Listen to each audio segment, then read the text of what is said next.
2026 தமிழக சட்டமன்ற தேர்தலுக்கான தபால் வாக்குப்பதிவு விறுவிறுப்பாக நடைபெற்று வருகிறது. தபால் வாக்குகள் என்றால் என்ன? உண்மையில் இது தேர்தல் முடிவுகளில் பெரிய தாக்கத்தை ஏற்படுத்துமா? 1951 மக்கள் பிரதிநிதித்துவ சட்டத்தின் 60ஆம் பிரிவு குறிப்பிட்ட சில மக்களுக்கு மட்டும் தபால் வாக்குச்சீட்டு மூலம் வாக்களிப்பதற்கான உரிமையை வழங்குகிறது. ஒரு காலத்தில் அரசு ஊழியர்களுக்கு மட்டுமே இருந்த இந்த சலுகை தற்போது தேர்தல் ஆணையத்தால் அங்கீகரிக்கப்பட்ட பத்திரிகையாளர்கள் உள்ளிட்ட முன்கள பணியாளர்களுக்கும் 80 வயதை தாண்டிய மூத்த குடிமக்கள் மற்றும் மாற்றுத்திறனாளிகளுக்கும் வழங்கப்பட்டுள்ளது.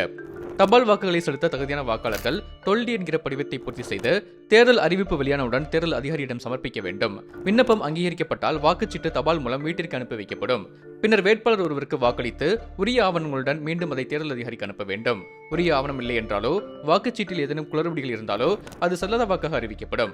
தொல்டி படிவத்தை பூர்த்தி செய்த பிறகு ஒருவர் தபால் வாக்கை செலுத்தாமல் இருந்துவிட்டு பிறகு வாக்குச்சாவடிக்கு நேரில் சென்றால் வாக்களிக்க முடியாது. பொதுவாக தபால் வாக்குகள் எண்ணிக்கையில் குறைவாக இருந்தாலும் சொற்ப வாக்குகள் வித்தியாசங்களில் பலத்த போட்டி நிலவும் தொகுதிகளில் இவை முக்கிய பங்கு வகிக்கின்றன. அதே நேரம் நேரடியாக வீடுகளுக்கு சென்று பதியப்படும் வாக்குகளில் பல முறைகேடுகளும் நடப்பதாக அரசியல் கட்சிகள் நீண்ட காலமாகவே குற்றம் சாட்டி வருகின்றன.